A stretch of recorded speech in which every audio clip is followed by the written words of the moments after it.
Kaya nasa pahina 223 na tayo. Sa pinakabagong PDF, nagdagdag lang tayo ng ilang liham. Nasa ika-84 na tayo. Pagkuha ng bahagi sa kumpanya ng Diyos. Ang liham na ito ay para sa mag-asawa. At ito ay nung 1,900 at 40 pasensya na, 1,900 at 82. O 1,900 at 80 hindi. Ito ay nung 1,900 at 83. Sige, taglagas ng 1,900 at 83. Pagbate at pagpapala. Hillside, New Jersey. Tugon ito sa iyong liham.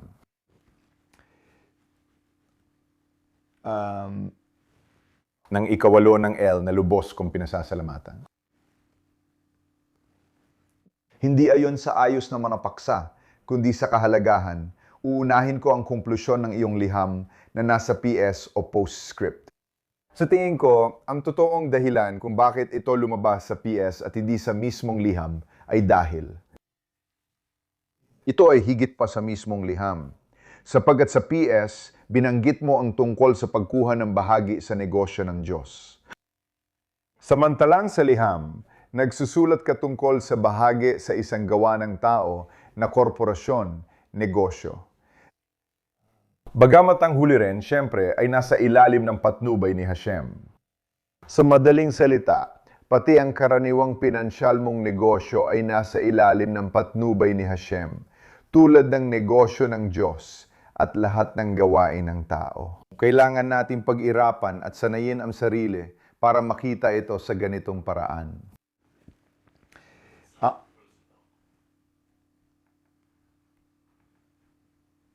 Ang tinutukoy ko ay ang iyong pangako para sa pagpapalawak ng banal na institusyong pangtora na nagtuturo at naggagabay sa mga anak ng Diyos sa Torah ng Diyos. Hindi lang para palawakin ang kaalaman, kundi para payamanin ang araw-araw na buhay sa palsasabuhay ng mga prinsipyo at turo ng Torah.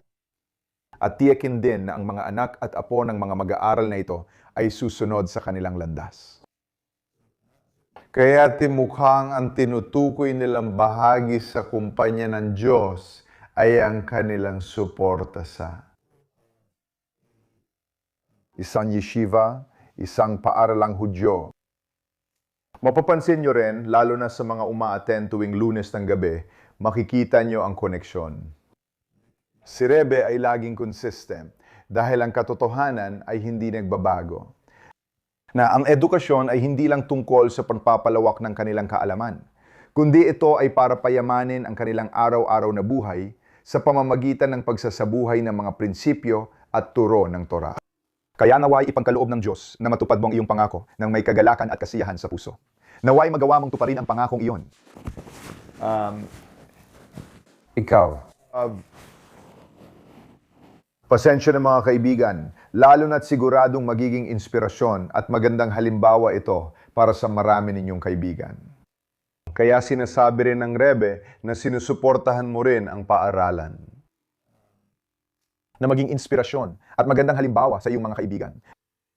Isa ito sa mga dahilan kung bakit habang tinuturuan tayo tungkol sa pagbibigay ng tzedakah, mayroong pinakamataas na kabutihan. Ang pinakamataas na uri ng pagbibigay ay kapag di alam ng nagbibigay kung sino ang tatanggap at di rin alam ng tumatanggap kung sino ang nagbibigay.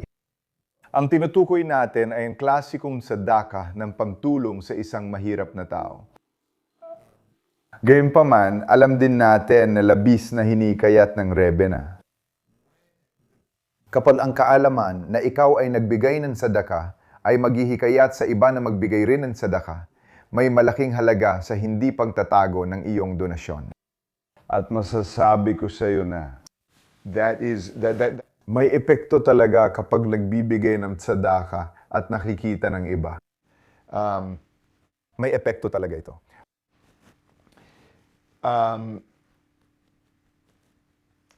Magkakaroon ka ng parte sa choose na ito dahil ang choose ay merito mula sa mga taong na-impluensyahan mo. May merito ka rin sa ibinibigay ng iba dahil ikaw ang nagbigay inspirasyon. Tama ka siyempre sa napansin mong ang panahon na ang hari ay nasa parang ay pinakamainam para tumanggap ng biyaya ng Diyos. Para malaman mo ang tinutukoy niya, Ito ang buwan na sinusulat ni Rebe ang liham na ito. At ang buwan ng Elul, na siyang buwan bago ang Rosh Hashanah, ay isang buwan kung saan ang mga katangian ng awa ng Diyos, ang 13 katangian ng awa, ay nahahayag. Kaya napakapaburableng panahon ito.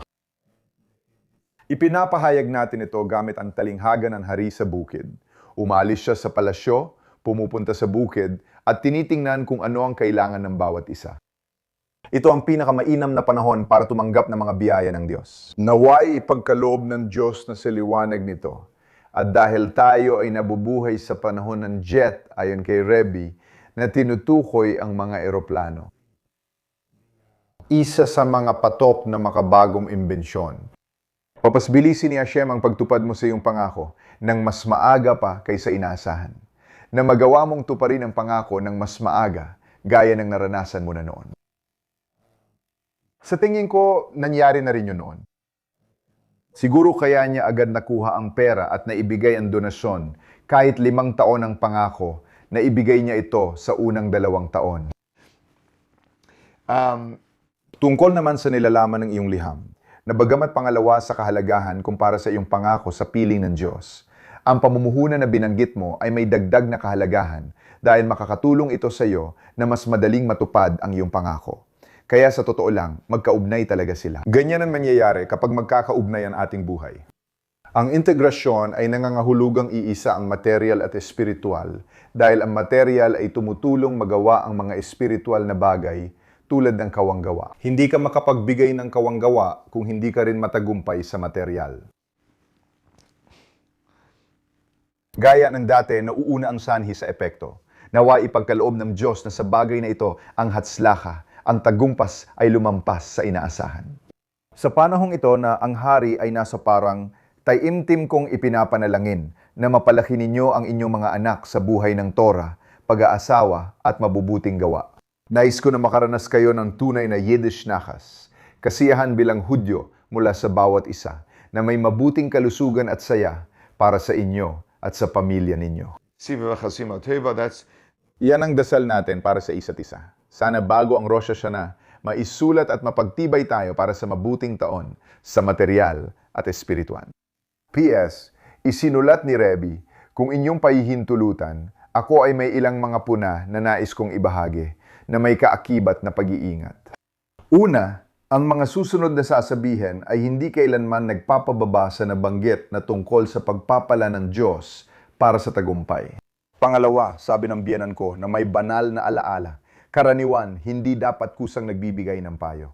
Gumawa ako ng eksepsyon sa pagkakataong ito dahil sa matagal nating pagkakaibigan. Mukhang may idinagdag si Rebe na hindi kasama dito sa liham, pero madalas ginagawa ni Rebe iyon na may kaunting dagdag na paliwanag. Kaya masasabi ko na, alam mo, sa palagay ko, ang paraan ng karanasan ko dito ay ihanda ang tao sa sasabihin niya at ipaliwanag ito sa paraang matatanggap ng tao. Sige, basta. May tanong o komento pa bago tayo magpatuloy. Ayos naman kami. Sige. Sandali lang. Sige. Ang susunod na liham ay mula noong 1,967 para sa isang babae sa Chicago. Liham 85 pananaw ng mga Hudyo sa horoscope. Nika sa tao ito. Gumagawa lang ako ng komentaryong panlipunan batay sa aking karanasan, na pawang anekdotal lamang at hindi batay sa mga katunayan. At iyon ay ang mga tao sa kabuuan ay may hilig talagang maging mapamahiin. At mahilig din tayong humanap ng mabilisang solusyon sa mga problema nang hindi talaga hinaharap ang mismong problema. Sa halip na gawin ang mahirap na trabaho, naghahanap tayo ng mahiwagang paraan para ayusin ang problema. At ang mga horoscope, isinasama ko na rin sa kategoryang yan. Hindi ko sinasabing walang basehan ang mga horoscope. Nakikita natin ang mga komento ni Rebe, pero kadalasan hinahanap natin ito bilang kumpirmasyon ng iba't ibang bagay. Ang pagpapala at pagbate. Natanggap ko na maayos ang iyong liham kung saan tinatanong mo tungkol sa pananaw ng mga Hudyo sa mga horoscope. Sa pangkalahatan, walang bahagi sa buhay ng mga Hudyo ang astrolohiya at mga katulad nito. Tulad ng sinabi sa banal na kasulatan, sa aklat ni Jeremias, ang propetang Yirmio Hanavi na hindi dapat katakutan ang palatandaan sa langit. Huwag kang matakot sa mga palatandaan sa langit. Sa halip, may utos tayong dapat kang maging buong puso sa Panginoon mong Diyos na nasa Torah at sinipi rin sa kodigo ng batas ng mga Hudyo, ang Shulchan Aruch. Ibig sabihin, ang Hudyo ay dapat may buong tiwala at pananampalataya sa Diyos at sa kanyang mabuting pagkalinga sa bawat tao. Wala ni isa sa atin ang nakakulong. Ang isang Hudyo ay hindi kailanman nakakulong sa. Ang isang Hudyo ay hindi kailanman nakakulong sa mga horoscope o anumang bagay. Namumuhay tayo sa ilalim ng kapangyarihan ng Diyos at ng Diyos lamang. At napakahalaga para sa atin na tandaan yon. Kaya hindi natin dapat isipin na, ito ang horoscope ko, kaya dito lang ako nakatali. Ganito ang personalidad ko, ganito ako. Maaring may basihan ang horoscope at pagkakapareho ng personalidad ng mga ipinanganak sa parehong panahon. Pero hindi lang doon umiikot ang pagkatao natin. Yun ang mahalaga. Tungkol sa interes sa horoscope, binanggit ni Rebe na ito ay bilang simpleng kuryosidad lang. Tulad ng sabi mo, ito ay pag-aaksaya ng interes na mas mabuting gamitin sa kapaki-pakinabang na paraan. Binibigyang diin ni Rebe ang pagiging produktibo sa pinakamataas na antas. At dahil dito, sinasabi niya sa babaeng ito na maaring interesado ka sa mga horoscope, pero lubos na pag-aaksaya ng oras ang pag-aralan nito. Kaya ang oras na ginugol mo sa pag-aaral nito ay inaalis ang enerhiya mo mula sa mas kapaki-pakinabang na gawain. Sapagkat ipinaliwanag sa Hasides na hindi binigyan ng Diyos ang tao ng labis na mga kakayahan. Hindi tayo binibigyan ng Diyos ng sobra, kulang, o mas mababa sa kailangan natin. Sa ibang salita, bawat tao, lalo na ang isang Hudyo, ay binigyan ng tiyak na dami ng kakayahan at lakas ng konsentrasyon, na lahat ng ito ay dapat gamitin sa pagtupad ng kanyang layunin sa buhay dito, sa mundo. Ibig sabihin, mamuhay ayon sa Torah at Mitzvah at ipalaganap ang katarungan at katuwiran. Kaya kung ililihis ng isang tao ang kanyang kakayahan, pag-iisip at konsentrasyon sa isang walang saysay na bagay, kahit walang masamang dulot, ito ay nakasasama pa rin sa diwa na siya ay makalilika ng kakulangan sa bahagi na mahalaga at kinakailangan para sa kanya.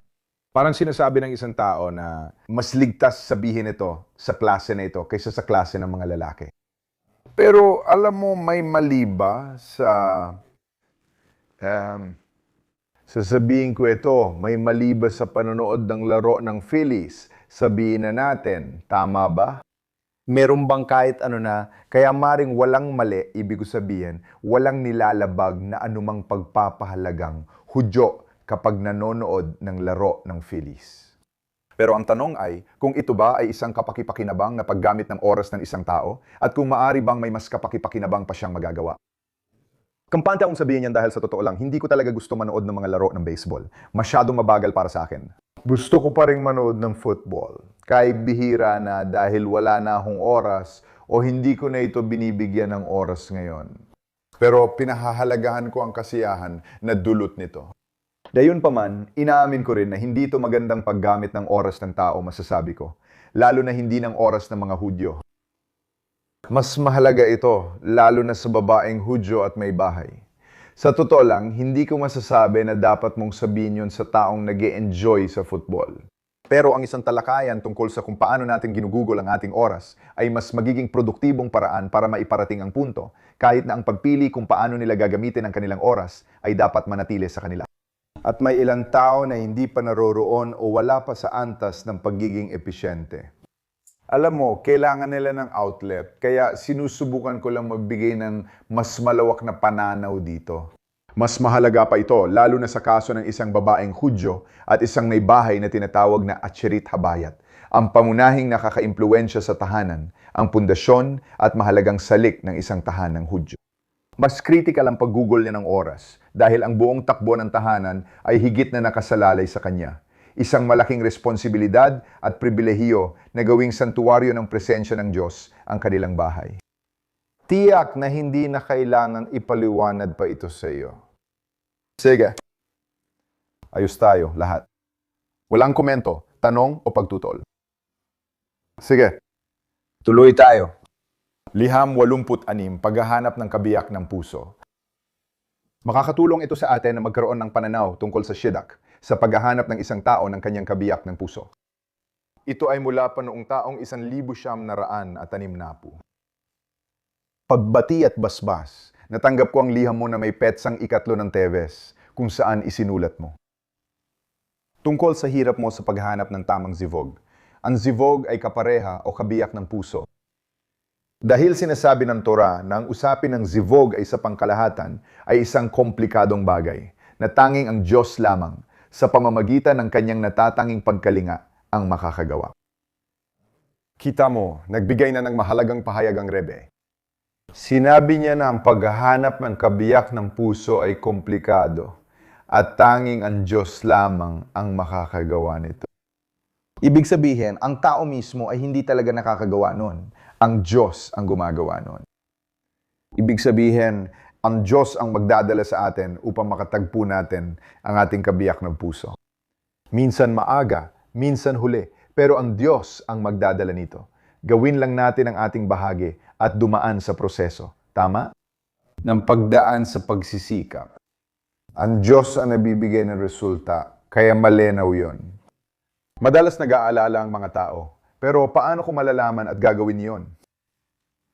Kapag nakilala mo ang iyong kabiyak ng puso, aayusin ng Diyos na magkita kayo.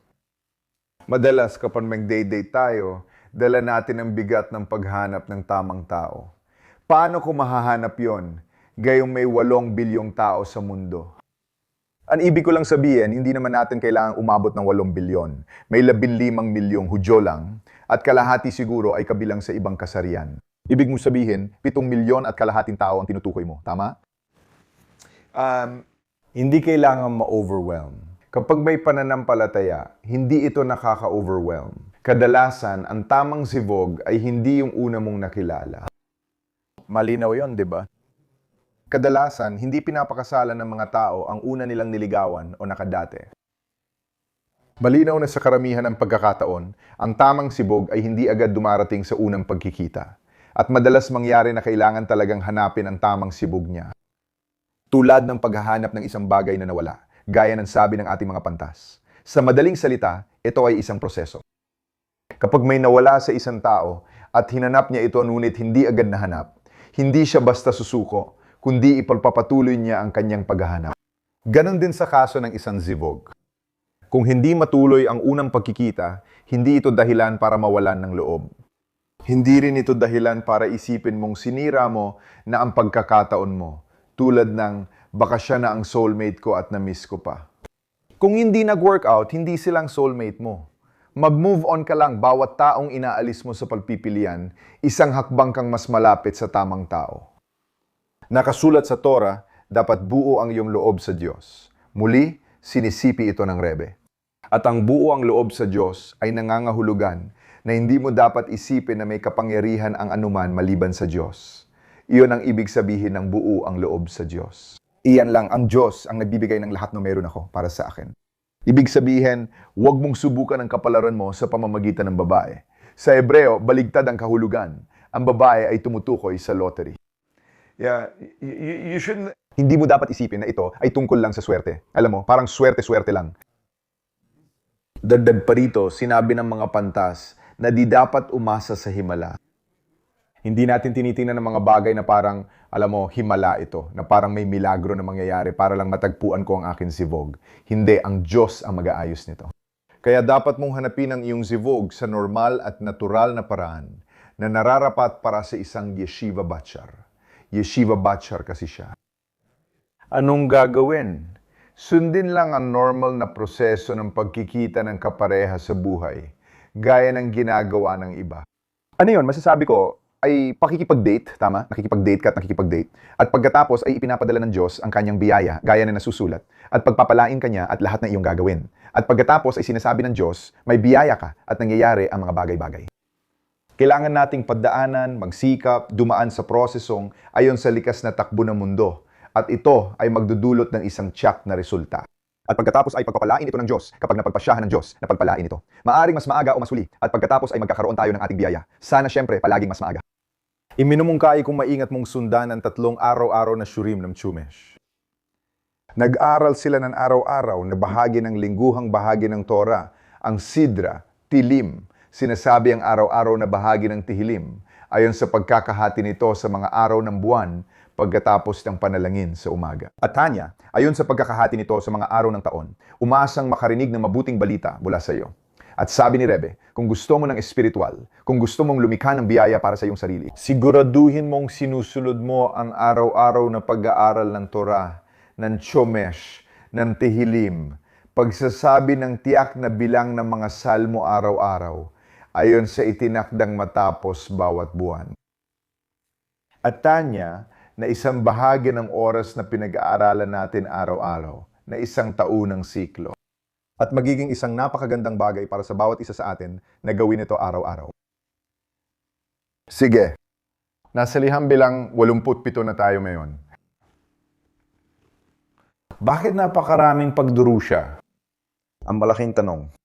1,964 ikasampunan misan isang araw bago ang kaarawan ni Rebe.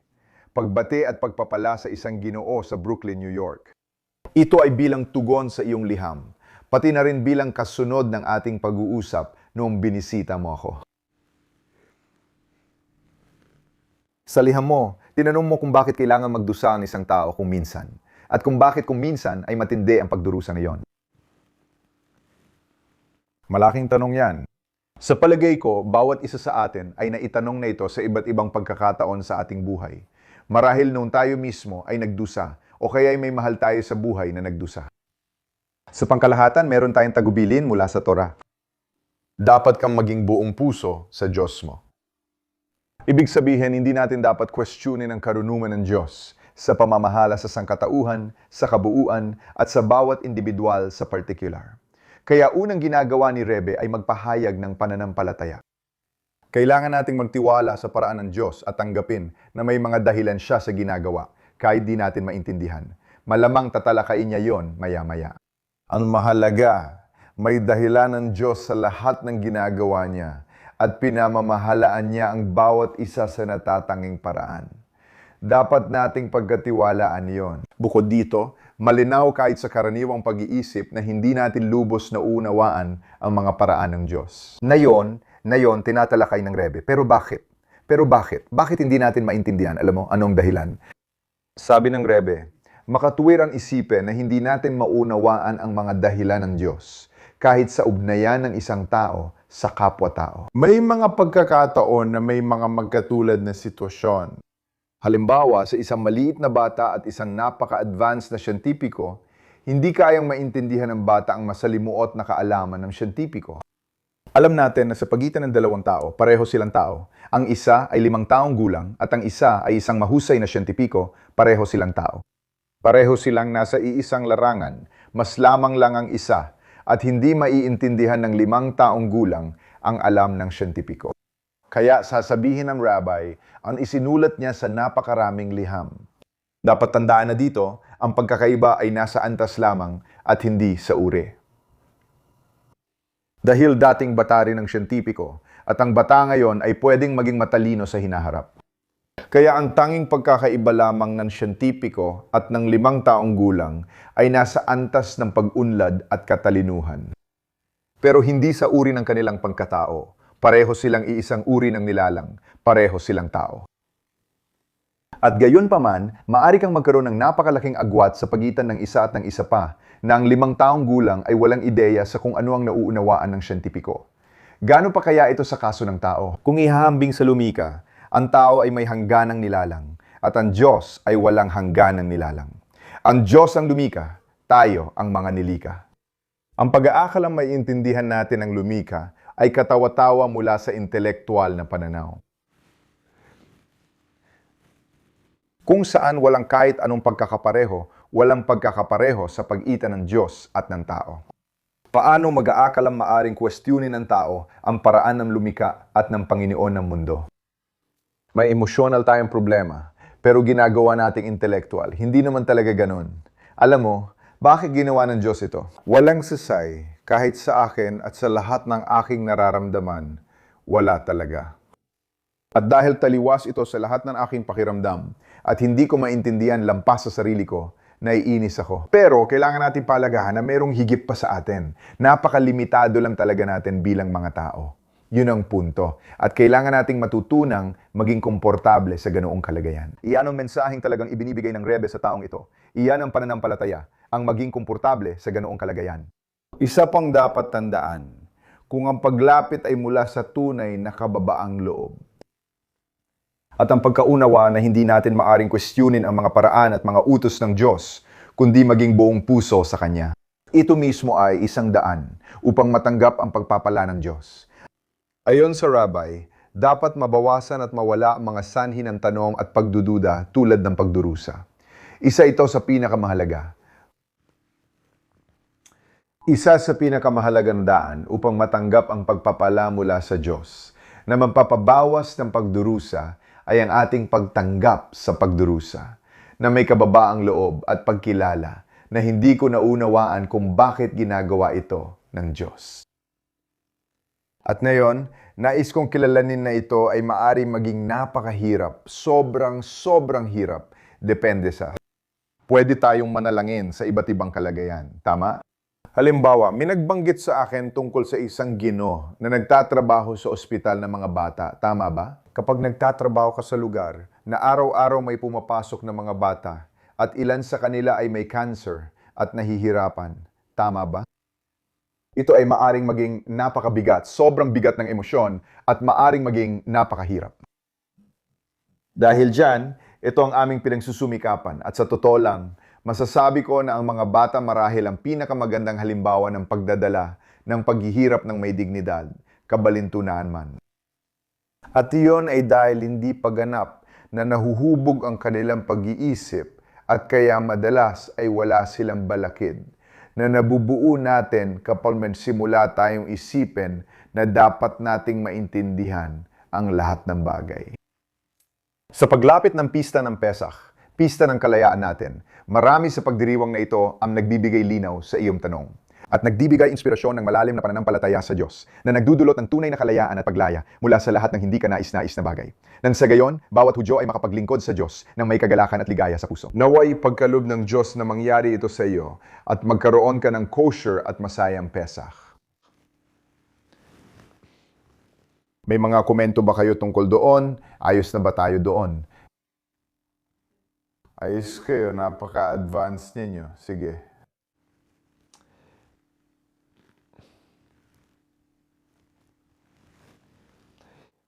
Pagtanggal ng pagkabalisa. Ito ay isang taon ng biyaya at pagbate. Ang taon ay 1,900 at 68 sa totoo lang. 1,967. Pagbati at pagpapala. Natanggap ko ang iyong liham na walang petsa at ngayon ko lang ito natanggap. Kaya iniisip kong kamakailan lang ito ipinadala. Sinimulan mo ang iyong liham sa pagsasabing ikaw ay nalilito at ito ang dahilan kung bakit matagal kang hindi nakapagsulat. Sa pangkalahatan, mabuting tandaan na ang Torah ay tinatawag ding liwanag. Dahil ang pamunahing katanghian ng Torah ay magbigay liwanag sa landas ng tao sa buhay. Ang buong layunin ng Torah ay magdala ng kaliwanagan, hindi magdala ng kalituhan, huwag naman sana. Kapag naliwanagan ng landas, malinaw na makikita ng tao kung ano ang mabubuting gawain at asal at kung alin ang dapat iwasan. Kung meron tayong liwanag ng Torah, magkakaroon tayo ng kaliwanagan kung ano ang mabuti at kung ano ang hindi at iiwasan natin ang mga bagay na hindi mabuti. Siyempre, napakalawak ng Torah at hindi ito madaling matutunan ng lahat. Kaya naman may buod ng Torah. Sa Shulchan Aruch na isang pinaikling kodigo ng pang-araw-araw na asal ng mga Hudyo at mayroon pang mas pinaikling bersyon ng kodigong ito na tinatawag na Kitzer Shulchan Aruch. Kahit ang Shulchan Aruch ay mahirap pa ring intindihin, kaya may mga rabbi na pwedeng tanungin. Nakikipag-usap ka sa mga taong mas pamilyar sa Torah. Ito ang layunin at tungkulin nila, magturo at gumabay sa bawat Hudyo para mamuhay ayon sa Torah araw-araw. Ang lahat ng ito ay nagbibigay sa bawat isa ng pagkakataon na ma-develop ang tamang at makahulugang paraan ng pamumuhay. At higit sa lahat, magkaroon ng lubos na tiwala sa Diyos na ang kanyang mabiyayang pagkalinga ay umaabot sa bawat isa, bawat tao ng paisa-isa. Kaya ang Diyos ay may mabiyayang probidensya. Ibig sabihin, pinapansin niya ang bawat detalye ng buhay ng tao at dapat tayong magtiwala sa mabiyayang providence ng Diyos sa kanyang mga kilos. Sa paraan ng kanyang paggabay sa ating buhay, at ang ibig kong sabihin dito ay lampas pa sa ating malayang pagpili. Lahat ng mga bagay sa ating buhay na nangyayari sa atin na hindi natin sanhi o dahilan. Lahat ng iyon ay probidensya ng Diyos. Pinakamahalaga ang tapat at taos-pusong pagtitiwala sa Diyos, gaya ng nasusulat. Dapat kang maging taos-puso sa Diyos, ang iyong Diyos, at sa gayon ay alisin ang lahat ng uri ng pag-aalala, pagkabahala at kalituhan. Dahil alam ko na anuman ang nangyayari sa buhay ko, kung ako ay taos-puso sa Diyos, ang Diyos ang nag-aayos nito. Tama ba? Kaya ngayong umaga, pag-uwi ko sa bahay matapos ang pagdarasal sa umaga, sinabi sa akin ng mga anak ko yon. Marami kaming langgam sa bahay, hindi mga tiyahin. Meron din kaming ilan nun, pero langgam ang tinutukoy ko. Tama? Matagal na itong issue na hinaharap ni Arya Weinstein. Maring parang maliit na bagay lang ito at hindi ganun kahalaga. Pero yon ang inihanda ng Diyos para sa amin sa buhay namin. Inihanda rin yon ng Diyos. May pest control na darating sa mikva, kaya tinanong ko kung pwede rin sa bahay ko para sa mga langgam. Mukhang plano ng Diyos ang lahat ng ito, pero hindi ko alam kung bakit. Hindi ko alam kung ano ang halaga ng mga langgam sa buhay ko or bakit. Gusto niyang maglaan ako ng ilang minuto rito, pero iyon ang gusto ng Diyos. Ang pagiging taos-puso ay ang makita mula sa pananaw ng Diyos. Hindi yung kapag may nagawang mali, sisihin ang isa sa mga bata. Sino ba ang nakakaalam? Gayunpaman, lumalabas tayo at ipinagpapatuloy ang karaniwan nating paraan ng pagsubok na intindihin ang mga bagay-bagay. Ngayon, ang tanging saysay ng pag-alam kung ano ang sanhi ng mga langgam ay para maunawaan ang likas na dahilan nito. May mga likas na padron na nilikha ng Diyos sa mundo na nagdudulot ng ilang bagay at tungkulin nating pagmasdan ang mga likas na padron yon. Sa ganitong paraan, ipadadala ng Diyos ang kanyang biyaya at lunas, anuman ito. Sige, kaya nagdudulot ito ng pakiramdam ng seguridad at tinatanggal ang pag-aalala, pagkabahala at kalituhan. Kung gusto mong malutas ang pagkabahala, kailangan mong tuklasin ang ugat ng problema. Nakakatakot ang buhay, maliban na lang kung buong puso tayong namumuhay kasama ang Diyos. Iyon ang ugat ng problema. Habang mas buong puso tayong namumuhay kasama ang Diyos, mas kaunti ang ating pagkabahala at pag-aalala. Maaring may mga bagay sa buhay ko na ayaw ko, pero hindi ako nag-aalala tungkol doon. Nasa tamang konteksto sila, di ba? At hindi naman makakatulong ang pag-aalala, kaya itinitigil ko na ang pag-aalala tungkol sa mga iyon. May mga bagay na gustong iparanas ng Diyos sa akin sa buhay, na may dahilan. Minsan alam ko, minsan hindi. Nakakaramdam ako ng seguridad dahil may Panginoon at Amo na nagmamalasakit at nag-aalaga sa mundo at sa bawat isa sa atin. Iyon ang mahalagang salita, mabait, na ang Diyos ay inaalagaan ka. Lahat ng inilalagay ng Diyos sa buhay natin ay nagtuturo kung paano tayo mag-evolve para maging taong kailangan niya. Particular, habang sumusunod tayo sa programa, kapag hindi tayo sumusunod sa programa, maaring kailanganin natin ng mas maraming gabay, kapansin-pansin. Kahit na gaya ng isinulat mo, minsan ay hindi natutugunan ng isang tao ang inaasahan. Laging may kaalaman na walang makakahadlang sa tsuba. Totoo, madalas, ano ang sani ng pagkabalisa ng mga tao? Maaring may nagawa akong mali, kaya nagdulot ito ng ilang bagay. Posible yon.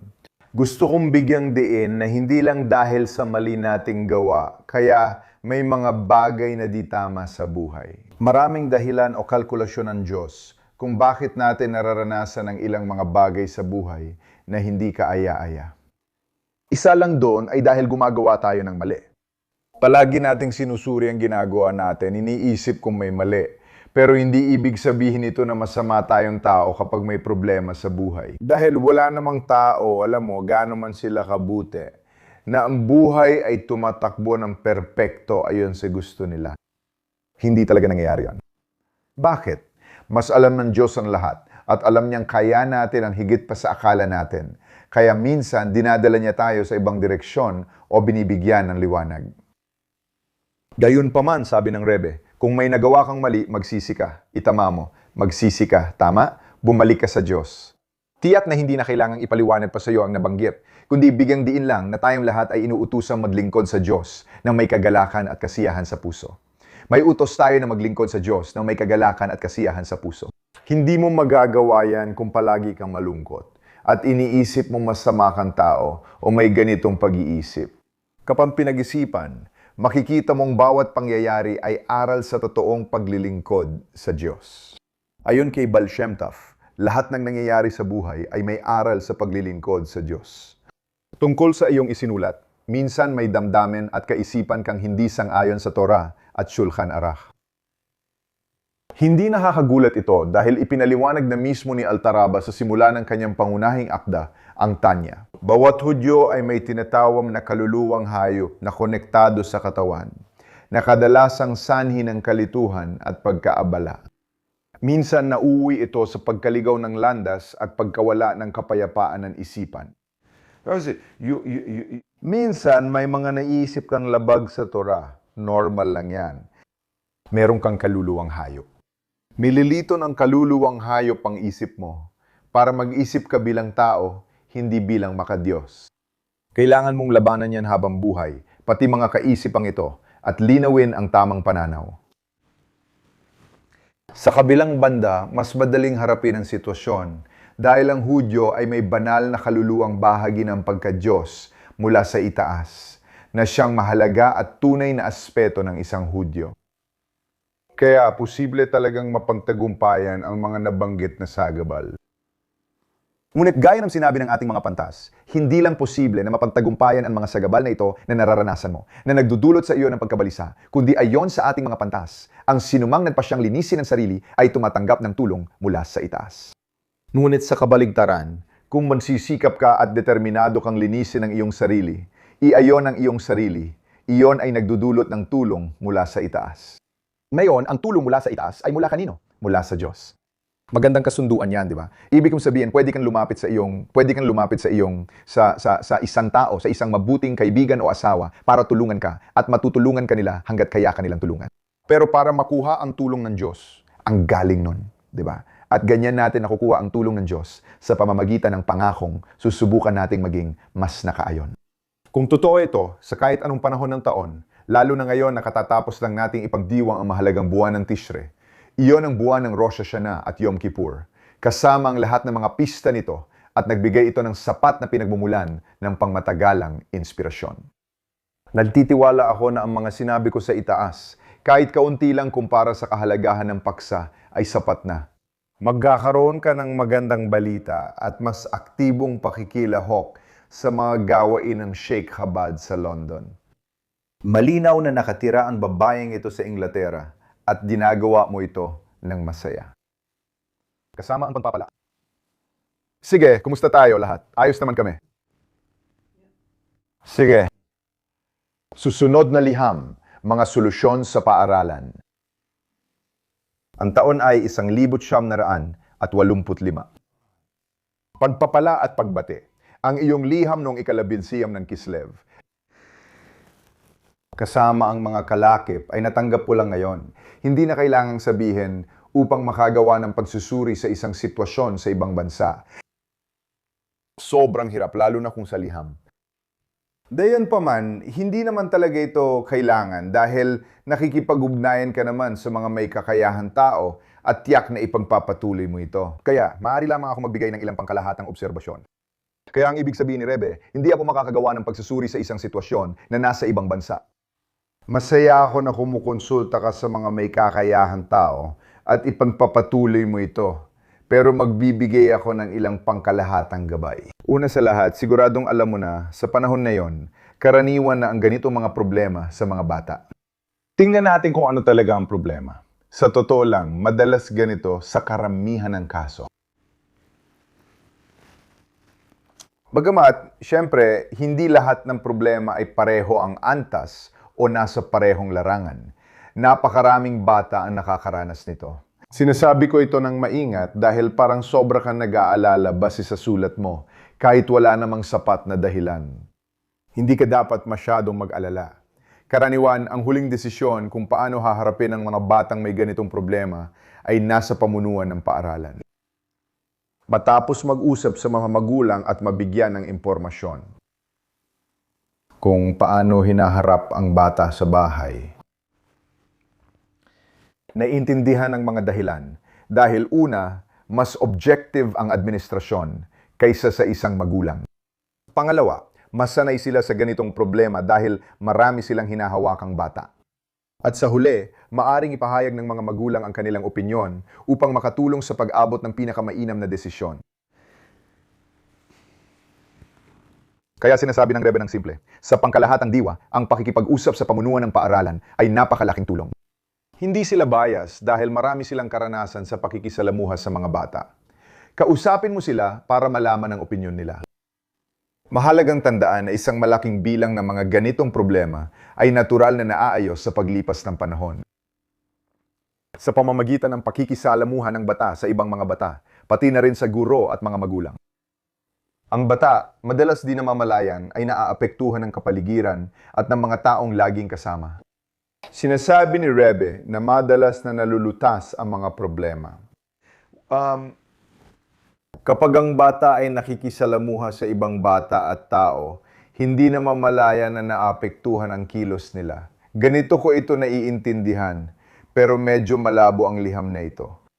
Pero sasabihin ko rin sa'yo, base sa karanasan ko, na nakita ko na maraming bata na, alam mo yon, bata pa lang sila, baka may kakaibang ugali sila. Pero habang tumatanda sila, bigla mo na lang makikita na ibang-iba na ang batang lalaki. Kamakailan nakita ko rin ito sa isang binata sa aming komunidad. Nakilala ko pa bago ang bar mitzvah niya at mas matanda ng edad niya rito. At nakita ko lang siya kamakailan at parang hindi ko alam kung ano ang nangyari o kailan ito nangyari. Pero mula sa dati niyang ugali, hindi ko na lang idedetalya, naging isang napakagandang tao siya. Minsan lahat tayo may sari-sariling insecurities o iba pa. At kapag nahanap natin ang lugar natin, boom! At minsan ang paghahanap ng lugar natin ay nangyayari sa eskwelahan. O kapag lumipat tayo mula elementarya papuntang high school, basta nahanap natin ang paraan ng pagpapahayag ng sarili natin. At kung ano-ano pa, at biglang namumulaklak ang bata. Minsan, yun lang talaga ang kailangan. Mahalaga ring tandaan na isang malaking kakabasa ko lang yan, o nabasa ko, nakagulat sa akin na may isang salik sa sitwasyon na bihira o halos di nagagamit. Ito ay para bigyan ng papel ng pamumuno ang isang batang may problema. Sige, ngayon ay nagbibigay ng payo ang Rebbe na isinulat ng Rebbe sa ilang mga liham. Sabi niya, kapag may batang nagwawala gaya ng sinasabi ng Rebbe na may problema, ibig sabihin nagwawala sila. Isa sa pinakamagandang solusyon ayon sa Rebbe ay bigyan ng papel ng pamumuno ang batang may problema sa isang grupo ng mas bata sa pamamagitan ng ilang aktibidad sa paaralan at mga katulad nito. Kung pwede kong sabihin, ginawa rin ito ng Rebbe sa matatanda. Sa palagay ko, ginawa rin niya ito sa akin. Tama ba? Pinapunta niya ang mga ordinaryong tao para maging rabbi o shliach sa komunidad. Tama ba? At biglang natagpuan ng karaniwang taong ito ang sarili niya sa isang posisyon ng pamumuno. At ngayon, kailangan niya magpakita na mas maayos kaysa dati.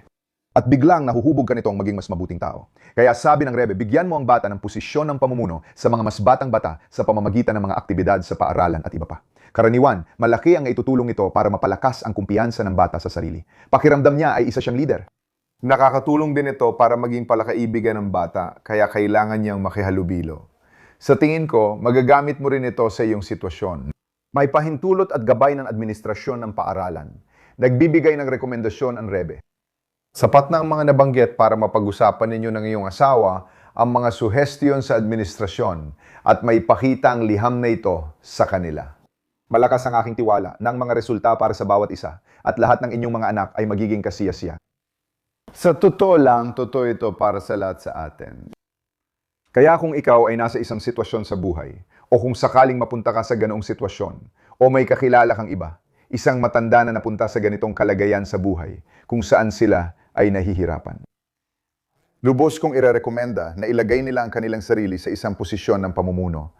Ang ibig kong sabihin sa posisyon ng pamumuno ay hindi naman kailangang malaki. Maring ibig sabihin lang ito ay magboluntaryo ka, alam mo yun, halimbawa, magboluntaryo ka na. Pamunuan ang isang particular na proyekto sa komunidad, alam mo yan, or kahit maging tagapangasiwa ng check-in table sa isang event. Ngayon, maraming kang nakakasalamuha, pero may tungkulin ka ring magsilbi sa komunidad. Ang mga bagay na ito ay maaaring magkaroon ng malaking epekto sa kung paano gumagana ang isang tao.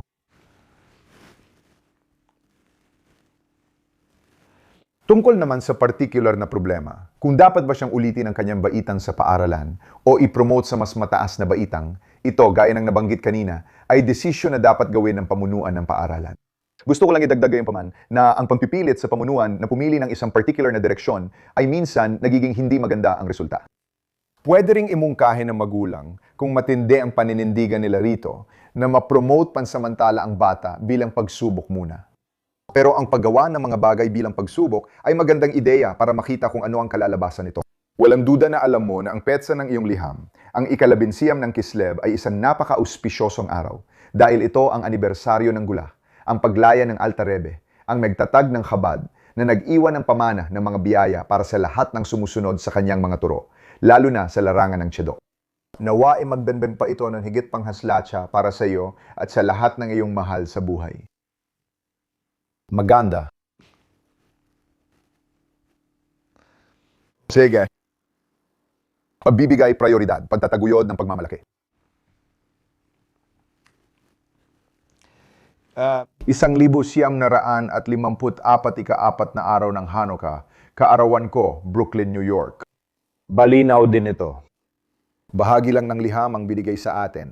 Malamang pribado ang unang bahagi, kaya di ibinahagi. Malinaw din na isa sa mga pangunahing layunin ng yeshiva ay ihanda ang batang Hudyo para sa buhay sa isang kapaligiran kung saan ang mga Hudyo ay minorya. Napaka-interesante nito. Sasabihin ko lang nga sa isip ko, nagkaroon ako ng... May naging kaibigan ako. Nagkahiwalay lang kami kahit bumalik siya sa Bucks County sa to Doylestown kasama ang Reform Rabbi.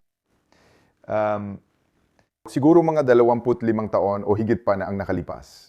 Tinanong niya ako kung pwede naming isama ang aming mga anak na lalaki para manood ng bagong Superman na palabas pa sa sinehan. Sinabi ko sa kanya na magalang akong tumanggi. Tinanong niya kung bakit hindi ko ginagawa yon. At sinabi ko sa kanya na ayokong ilantad ang anak ko sa mga ganong bagay.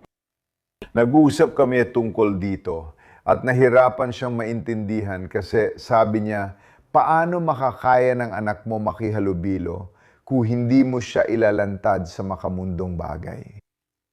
Sinabi ko sa kanya na kung paano ako naging bahagi ng mundo, ay ganoon din ang magiging paraan ng anak ko sa pagharap sa mundo, sa isang maganda at nakatutok na paraan. Mas magiging produktibo siya at lubos siyang magiging bahagi ng lipunan.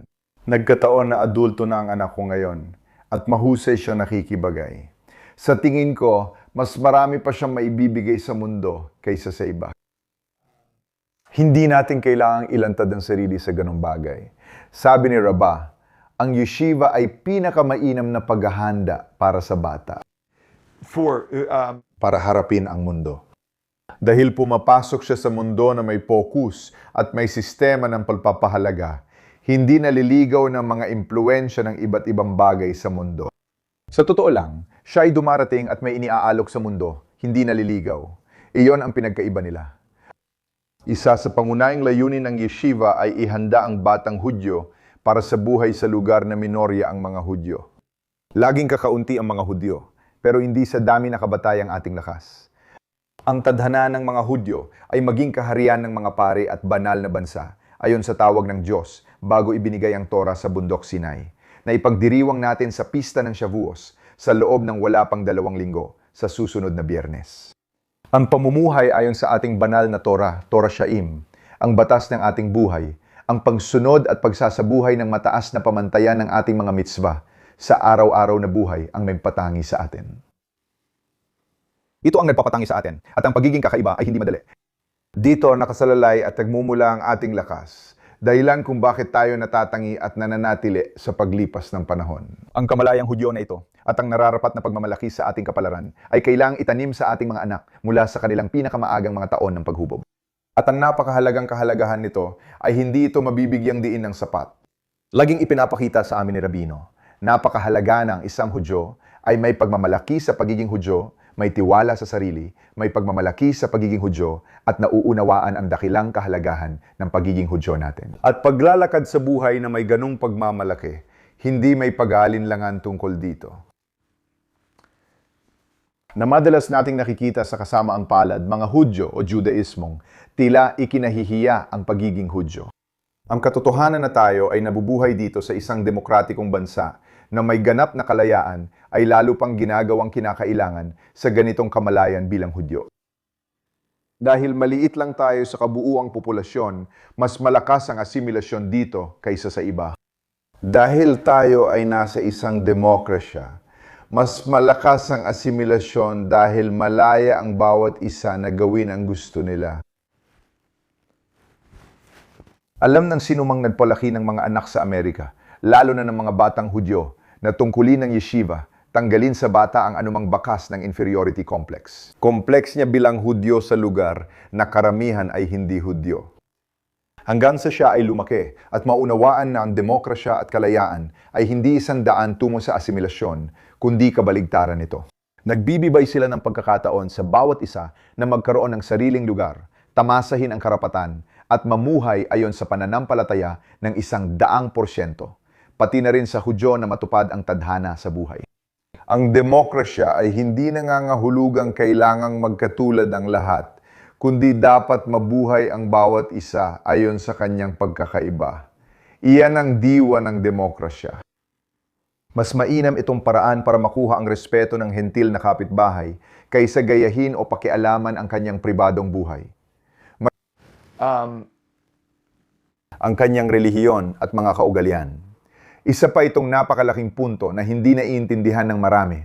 Pinagdadaanan nila at iyon ay mas makakakuha ka ng mas malaking respeto mula sa isang tao kung ikaw ay magiging natatani at totoo sa sarili mo kaysa sa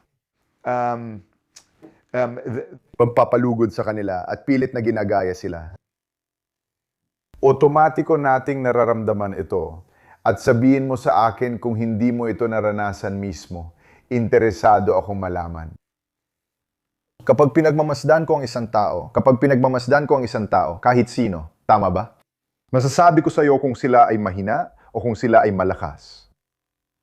At bahagi ng paraan kung paano ko nalalaman yon, isa sa mga pangunahing paraan kung paano ko ito nalalaman, ay sa paraan ng kanilang pagpapalugod sa iba. Kung sila ay isang taong mahilig magpalugod sa iba, ibig sabihin, kailangan nilang makuha ang loob ko o ng kahit sino, o kung nakikipag-usap sila sa iba, alam mo yon, sinusubukan nilang kunin ang loob ng iba para mapunta sila sa magandang posisyon. Tama ba? Kaya pakiramdam nila, madalas kailangan nilang isantabi ang sarili nila.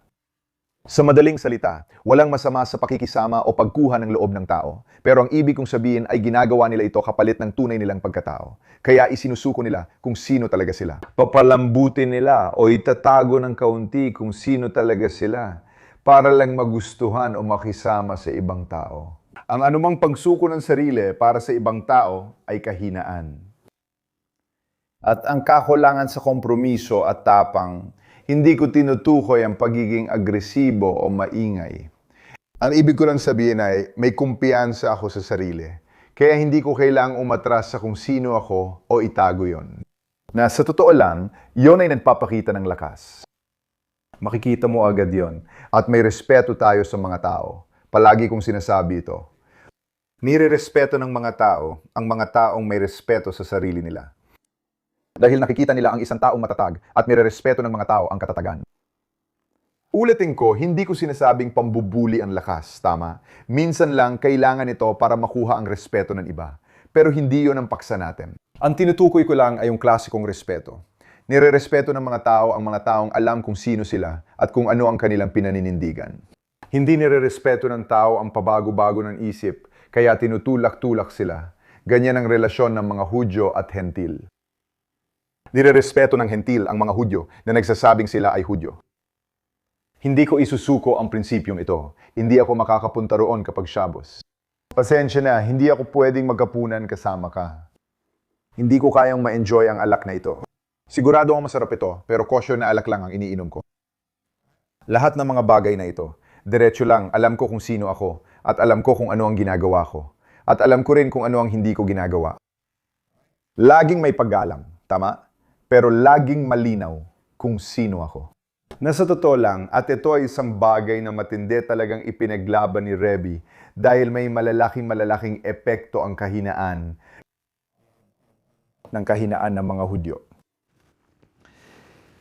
Para sa mga nakinig na ng seminar kung How Israel Wins at kung hindi pa, panoorin nyo ito sa website. Ito ang pangunahing issue ni Rebbe sa Israel, na ang Israel ay hindi. Sa totoo lang, gusto ko lang sabihin na ito ang kahinaan ng secular na Hudaismo.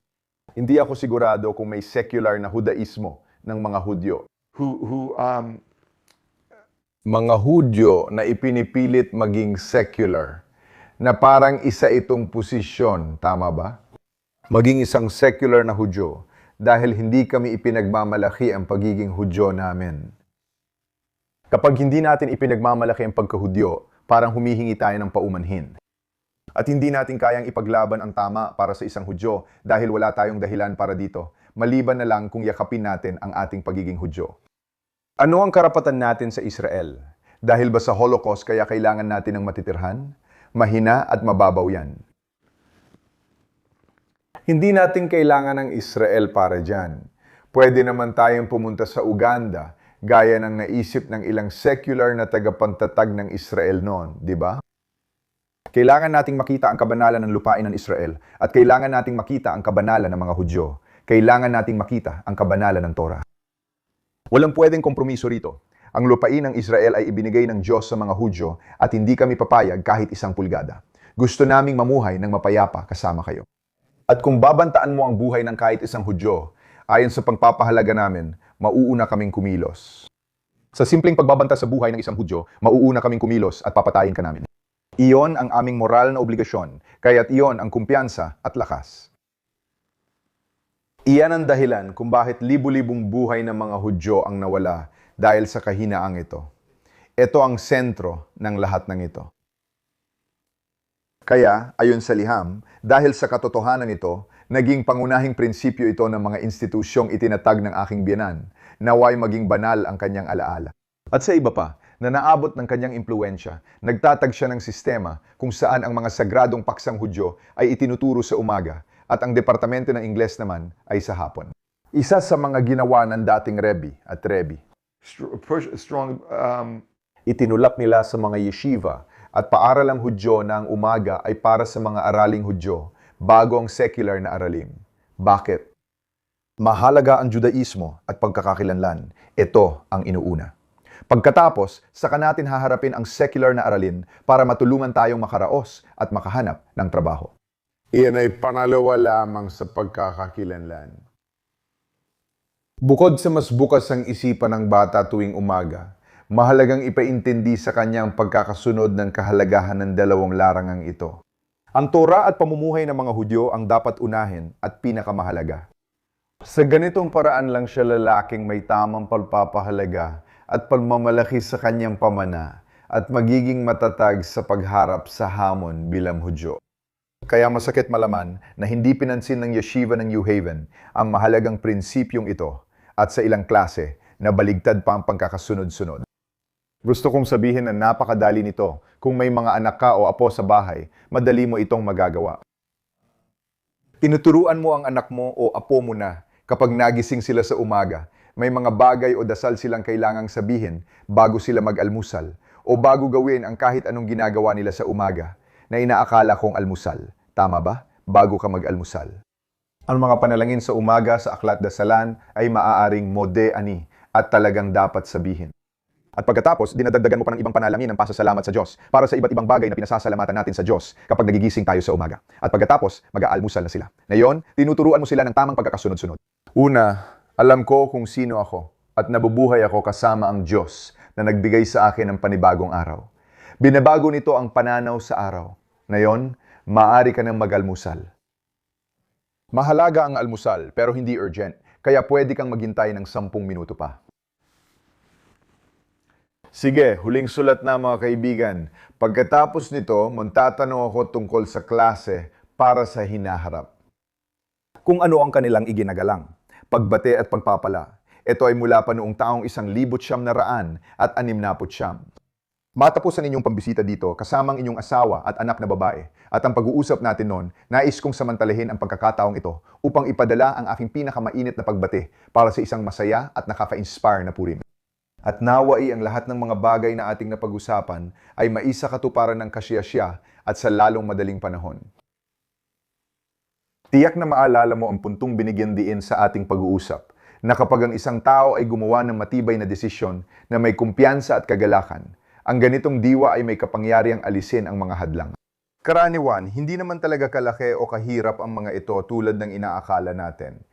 Kahit itinuturing na pangunay hadlang ang pagiging maliit na minorya ng mga Hudyo at ang hirap mamuhay ng iba sa lipunan, hindi ito totoong balidong dahilan.